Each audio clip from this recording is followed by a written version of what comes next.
ओम नमः शिवाय मित्रों, आपके और आपके परिवार पर भगवान भोलेनाथ की कृपा सदैव बनी रहे। आज हम 16 सोमवार की व्रत कथा का श्रवण करेंगे। मन को शांत और कथा को धैर्य से सुने। कथा को पूरा सुनने से उसका पूर्ण फल मिलता है। चलिए शुरू करते हैं। एक समय श्री महादेव जी पार्वती जी के साथ भ्रमण करते हुए मृत्यु लोक में अमरावती नगर में आए। वहाँ के राजा ने शिव मंदिर बनवाया था, जो कि अत्यंत भव्य, रमणीक तथा मन को शांति पहुंचाने वाला था। भ्रमण करते समय भगवान शिव और माता पार्वती भी वहां ठहर गए। पार्वती जी ने कहा, हे नाथ, आओ आज इस स्थान पर 64 पासे खेलें। खेल प्रारंभ हुआ। शिव जी कहने लगे, मैं जीतूंगा। इस प्रकार उनकी आपस में वार्तालाप होने लगी। उस समय पुजारी जी पूजा करने आए। पार्वती जी ने पूछा, पुजारी जी बताइए, जीत किसकी होगी?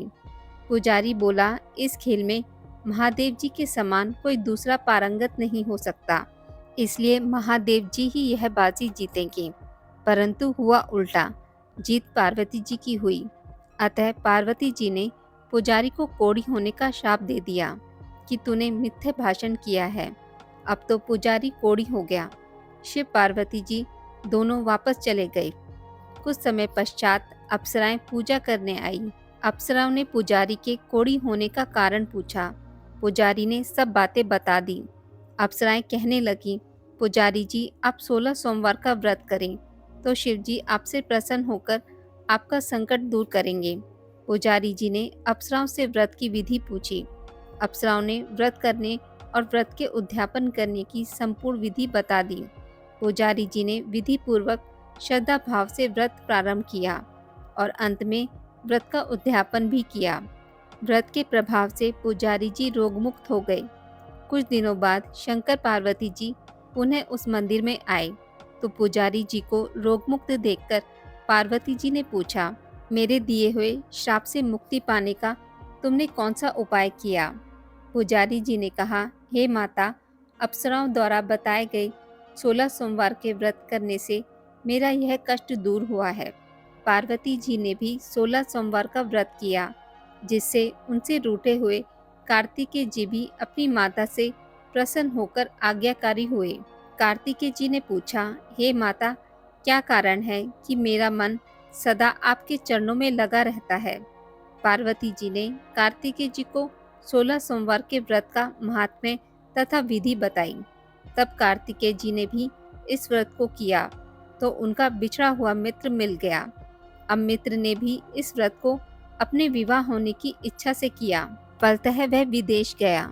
वहाँ के राजा की कन्या का स्वयंवर था। राजा ने प्रण किया था कि हथनी जिस व्यक्ति के गले में वरमाला डाल देगी, उसी के साथ राजकुमारी का विवाह करूंगा। यह ब्राह्मण मित्र भी स्वयंवर देखने की इच्छा से वहाँ एक और जाकर बैठ गया। हथनी ने इसी ब्राह्मण मित्र को माला पहनाई तो राजा ने बड़ी धूमधाम से अपनी राजकुमारी का विवाह उसके साथ कर दिया। तत्पश्चात दोनों सुखपूर्वक रहने लगे। एक दिन राजकन्या ने पूछा, हे नाथ, आपने कौन सा पुण्य किया जिसे हथनी ने आपके गले में वरमाला पहनाई? ब्राह्मण पति ने कहा, मैंने कार्तिकेय जी द्वारा बताए अनुसार 16 सोमवार का व्रत पूर्ण विधि विधान सहित श्रद्धा भक्ति से किया, जिसके फल के कारण मुझे तुम्हारे जैसी सौभाग्यशाली पत्नी मिली। अब तो राजकन्या ने भी सत्य पुत्र प्राप्ति के लिए व्रत किया और सर्वगुण संपन्न पुत्र प्राप्त किया। बड़े होकर पुत्र ने भी राज्य प्राप्ति की कामना से 16 सोमवार का व्रत किया। राजा के देवलोक होने पर इसी ब्राह्मण कुमार को राजगद्दी मिली। फिर भी वह इस व्रत को करता रहा। एक दिन उसने अपनी पत्नी से पूजा सामग्री शिवालय ले चलने को कहा, परंतु उसने पूजा सामग्री अपनी दासियों द्वारा भिजवा दी। जब राजा ने पूजन समाप्त किया तो आकाशवाणी हुई कि हे राजा, तुम इस पत्नी को त्याग दो, नहीं तो राजपाट से हाथ धोना पड़ेगा। प्रभु की आज्ञा मानकर उसने अपनी पत्नी को महल से निकाल दिया। वो राजकुमारी भूखी प्यासी एक अनजान नगर में आई। वहां पर एक बूढ़ी औरत धागा बेचने जा रही थी।